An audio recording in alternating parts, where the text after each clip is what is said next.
So Leanne, what a journey it's been. It's been 10 years, I think, since you walked into our surgery. You know, it's been a very, very long journey.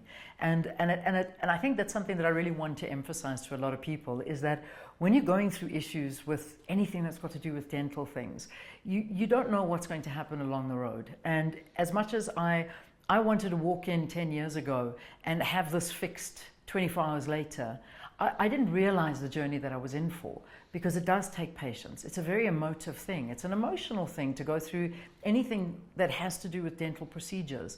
And I'm not just talking about your basic filling or something that you'll walk into a dentist to have to deal with. I'm talking about much more intense things that if you do suffer from anything that has to do with your teeth, people that go through it know what I'm talking about.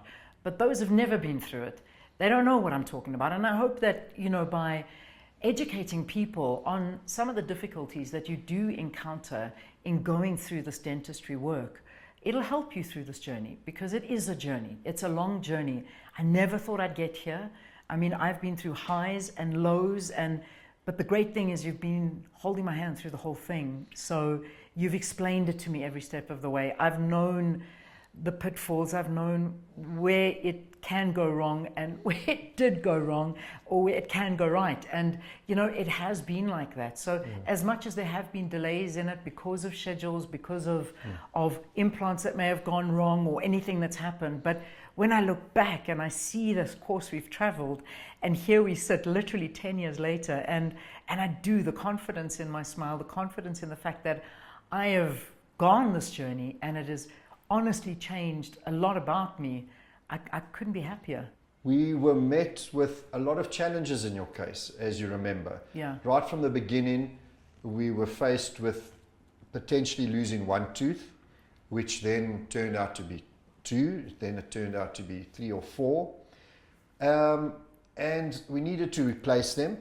But the overriding factor that I always remember, and you said, please Emile, whatever you do, remember my job that I'm in.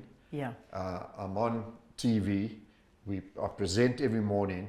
I cannot be seen with any gaps in my mouth. Yeah. So let me just explain that fortunately these were more at the back of your mouth than in the front of the mouth.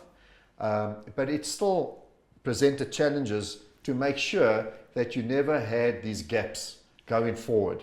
So after extractions, or after there was bone procedures that we needed to do and implant placements, how did that make you feel? Because you were very apprehensive to start with this that implant journey. So I mean, when you do, because of the world that I work in, I mean, it's very hard for me to take off time and say, okay, fine, we can just extract them and wait for it to heal, and then we'll do it. And anybody who's working in a job where perhaps you're in an office or you're not people facing and you can hide behind a computer, you can go through these kind of things. But, you know, my job entails that I am on television every single morning, in the week, every day, you know, and unfortunately or fortunately, you know, looks play a very big part in what I do. So that was a thing that we needed to work around. And besides the aesthetics, it was also my speech, because I speak for a living and I couldn't have my speech impacted. And that's a big thing for me, is that I wasn't going to be able to have anything foreign in my mouth that would make me speak differently. Yes. So there were a lot of complications. It wasn't a normal, straightforward case where you would give somebody something and they can sort of deal with it for a few days until the part is ready to put in. I needed to have this smooth transition every single time. And the reality is that we did. I mean, I don't know how you did it, and I have no idea how it managed to work that way, but it did. There was never a time that I had to take downtime. Obviously, when I needed to go in for a surgery or anything like that, yes, of course, the healing would take a bit more time. But the bottom line is it was very minimal, and, you know, the swelling was something that I had to deal with, or anything else that I had to deal with, but that did not entail anything that was the prosthetics in my mouth. They were fine, but it was the natural bodily healing that had to happen. And that was incredible. It was an amazing, smooth transition. We had to lengthen some of your teeth to take the pressure off others. In other words, we were a bit concerned about the front teeth, and we had to lengthen the back teeth to take the pressure off the front teeth. How did you cope with that increase in length of the tooth? Do you remember? Did it matter? Did it take some getting used to? It did. I mean, I remember the discomfort. I did. I mean, there were many times where it was hard, and I remember phoning you and saying, Emile, this is crazy. And you would say to me, and I remember these words, just remember that your mouth, you're very resilient with your mouth. You will get used to it. I didn't believe you, but within a couple of days, I actually did get used to it. Yes. And it was very uncomfortable. Yes. But amazingly, the mouth adapts, Yeah. and it does adapt because, you know, the thing that I've got is I've got big issues with grinding. I think a lot of people do go through that, so that's been one of my big problems. But I think what I go through is majority of it is genetic, because I look at my dad, he's got the same thing. So I've inherited a lot of the problems that I have. So, you know, we've had to treat it as such. But, you know, in my dad's time, there wasn't the technology that's been available to us now. So that's what's been so nice, is that I've gotten a lot more ability to fix the problems that I've got, as opposed to others in previous times. But yes, it is difficult. But I think what's been amazing is the ability to have somebody stand by your side the whole way, every step of the way, getting messages from you, phone calls from you, visits where something may have broken or something was loose or something didn't feel right. At all hours of the day. And then I would scream into the practice. I mean, even on a public holiday, like phoning you saying, Emile, there's something wrong. You know, those are the kind of things that I think has been offered during this process to me, which has been unbelievable. And there's no way to tell people that this is a very difficult journey. But that's why it's so important, and I think this is the most important lesson that people must learn, is that don't go to somebody that is going to be dealing with a very sensitive issue in a way that, it's going to be easy, don't worry about it, we'll fix it overnight, everything will be fine. And, you know, they walk away from you, and then you are left with huge issues. You need to make sure that you're with the right person for this, because it's a big, big job. I mean, your teeth are your confidence. Absolutely. Your smile is your everything. Absolutely. And to lose a smile is like losing a part of your soul. And I was feeling that, because, you know, you would sit with your hand in front of your mouth, or you'd be scared to smile too big because there's a gap here, or you'd be and these are the kind of things that you'll end up doing. And smiles are not meant to be hidden. Smiles are meant to be celebrated. Absolutely. And that for me is, you know, what I'm doing now. I'm smiling with pride, and I love it. Yeah.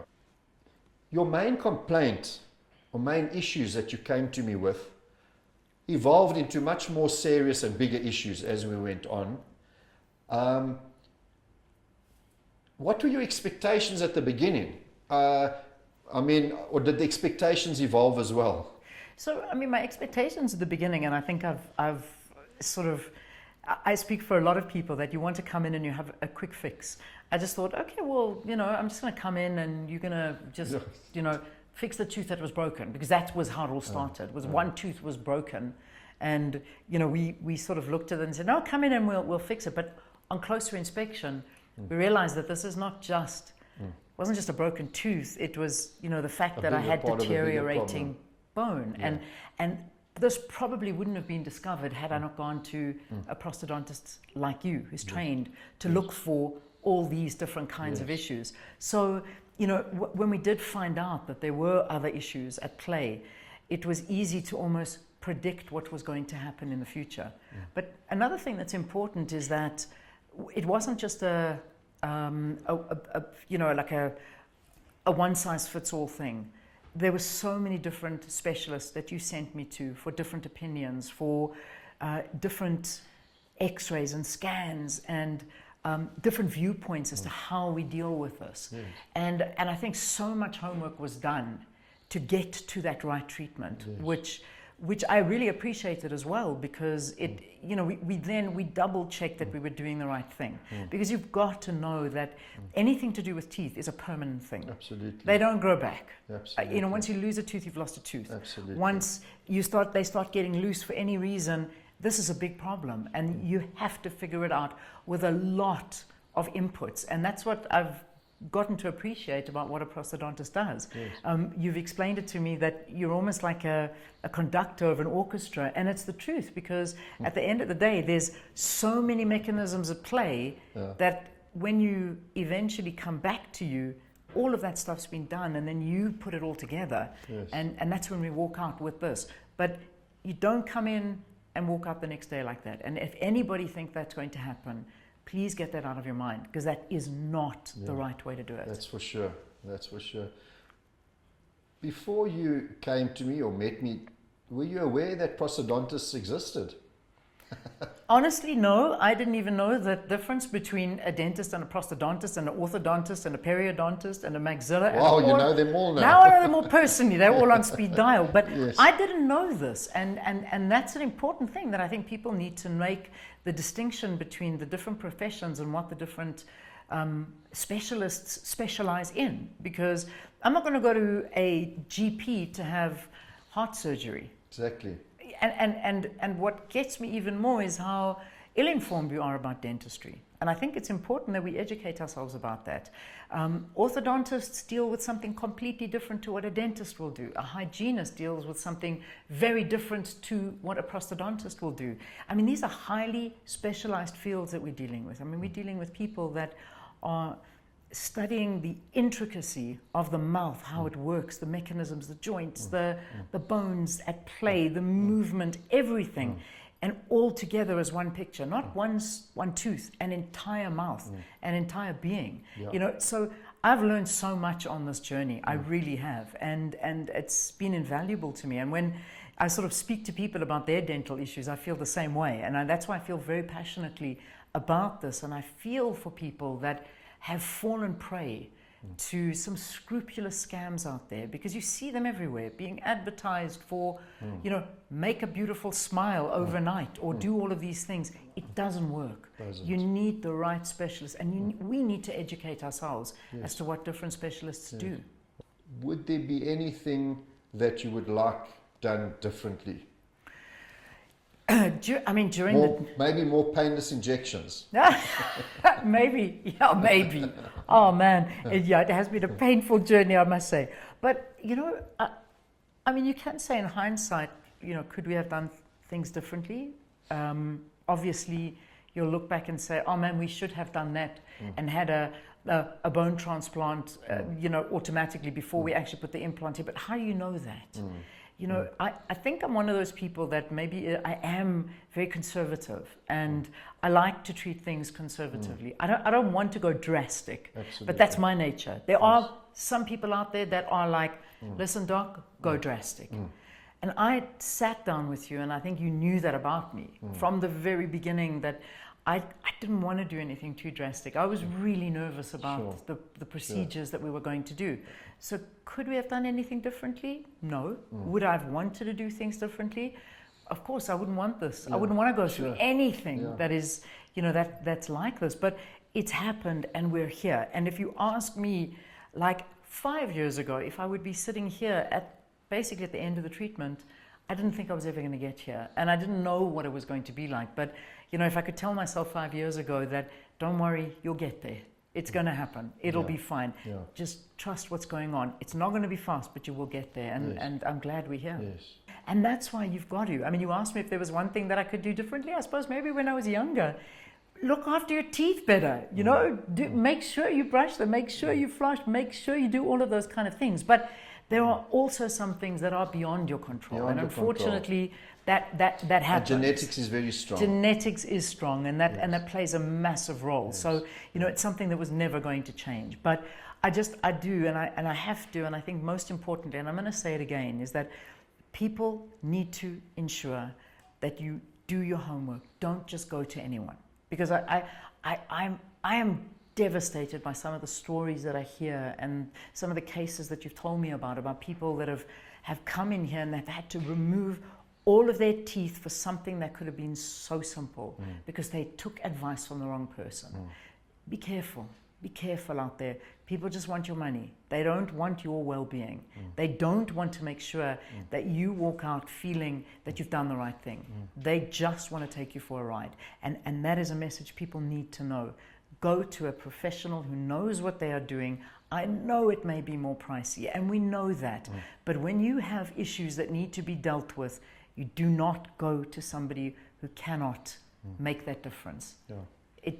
It's a very, non-negotiable. very good point. and Non-negotiable. I can't underestimate that. But thank you. Thank you for everything. Thank you for everything. I'm so glad I'm sitting here now, finally smiling, and I'm happy, and it's been incredible. And that's $1 million smile. Thank you. And it Emile. makes us all happy in the mornings as well. when we see Thank you. Thank you. Thank you. Thank you. Thank you very much.